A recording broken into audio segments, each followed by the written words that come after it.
thing that's been on Spirit's agenda this week is that building up your immune system. This is Mercedes Warrick, and welcome to Sacred Key. I'm smiling about this because we so often think about the immune system as being, directly related to our health, and absolutely, that is absolutely something that we have to keep in our purview. And the more stress we get and the more strained we get, the different various systems in our bodies just respond in many different ways depending on the individual person. I am not here to profess medical advice at all, but it's a good time right now to be thinking about what am I doing to support my physical health. So that's one aspect of immunity. The other aspect of immunity is sort of the mental emotional immunity. So how am I traversing this time and this space in a way that is allowing me to be immune to the external circumstances that are swirling around me? The third thing that is happening is the attack on our spiritual health. And that is a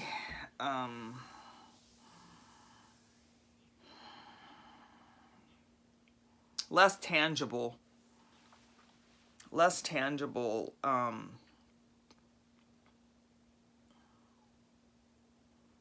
of insidious. What are we accepting? What are we actually just accepting into our lives as that's happening over there? And I'm just not going to allow it to permeate my beingness.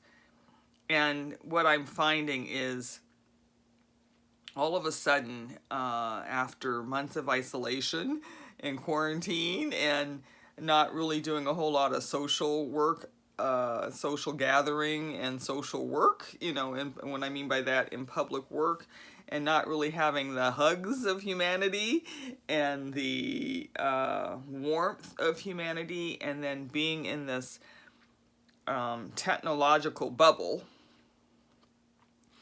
And then the times that we go out, what is happening as far as, mask wearing, to wear a mask, not wear a mask, just the stress and strain of having to deal with the environment of that has been caused by to wear a mask or not to wear a mask. So, and how do I take care of myself? And what is prevalent? What is prevalent in our mindsets and in our value system? That is an onslaught of our spirituality. And I'm going to give you one really good example, I feel, about just the spiritual readiness. This word that they're giving me right now, but the spiritual readiness. I have a very good friend who is on a tear about these masks. And at first I was surprised. I don't know what my judgments were. I knew I had some. But in my particular case, and I just changed my medication recently, and so we don't know the status of my immune system till the next blood test. But in the past, when we've made this change, it has plummeted the support blood work and everything that's within my body. So it is a time for me to be cautious and vigilant about where I am and who I am exposing myself to. And that's a very real thing in my life right now because of my cancer, because of the cancer journey, because of the cancer expression that has been present over the last 3 years. So I had to sit and breathe, and at that time my mindset was kind of in survival. Like, I needed to be somewhere. This was my ride to get there.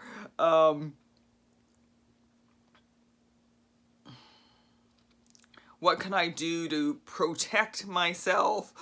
and there's some really real, tangible, physical sort of checklist things that I had to go through in order to go from point A to point B in that moment. And that's the other thing. I think that for me, being in each moment allows me to just sort of compartmentalize it, but it also allows me to deal with it in a spiritual nugget, like a little spiritual appetizer. I'm not trying to eat the whole meal in one sitting, right? So in this moment, this is the thing that I have to deal with.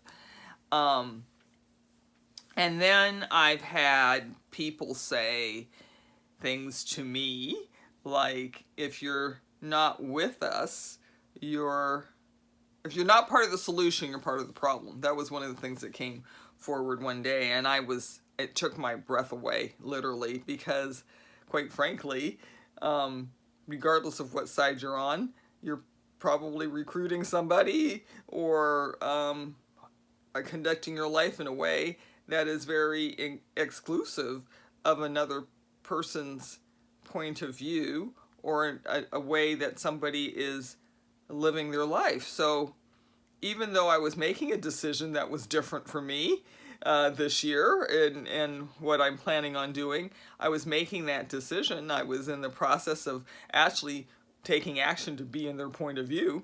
But the venom, the emotion, it was just surprising.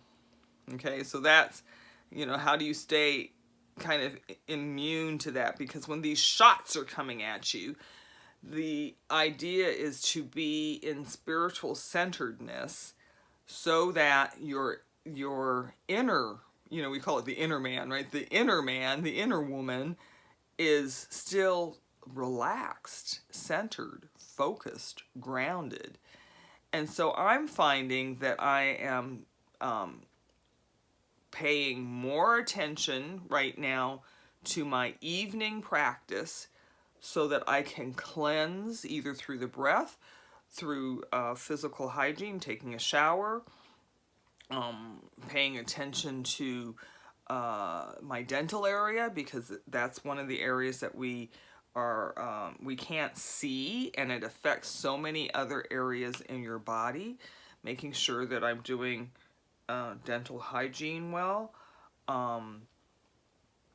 and as much as possible, the last thing that sees my eyes or my ears listen to is something calm and soothing.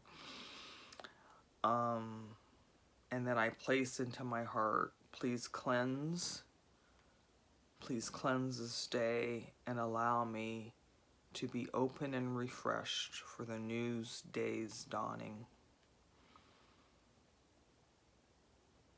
Please cleanse this day and allow me to be renewed and refreshed for the new day's dawning. And I sit there for a moment. And other evenings, we just did 7 days of connection, and very organically, we started ending our sessions with thank you. And when I say we started ending our sessions with thank yous, I mean 10 minutes of breathing and synchronizing our beingness to the frequency of I am grateful, thank you. Breathing in, I am. Exhaling, grateful. Breathing in, grateful. Exhaling, I am. Thank you. You might even see my body, because we did so much of it, my body's already starting to vibrate, because it really became being in tune with that frequency. So our immunity system is more than just the physical caretaking of our physical body. Our immunity system is taking care of the totality of everything you are, and bringing yourself into wholeness, so that as you're going out into the very tangible world, that's part of our experience, energy into form, into energy. If you've been around me, you know what I'm talking about. But we are form. We are the energetic form. We are the form of our energetic our energetic being. And so we have to traverse in this plane, in this dual system of living. We have to traverse that in a way that is whole and unified and oneness. And so we come as one, we enter duality, and we exist as one. Okay? All right. I think this is enough for now. I love you, I love you, I love you, I love you very deeply. Thank you, Spirit. Thank you, Source. Namaste. May you know the divine intimately.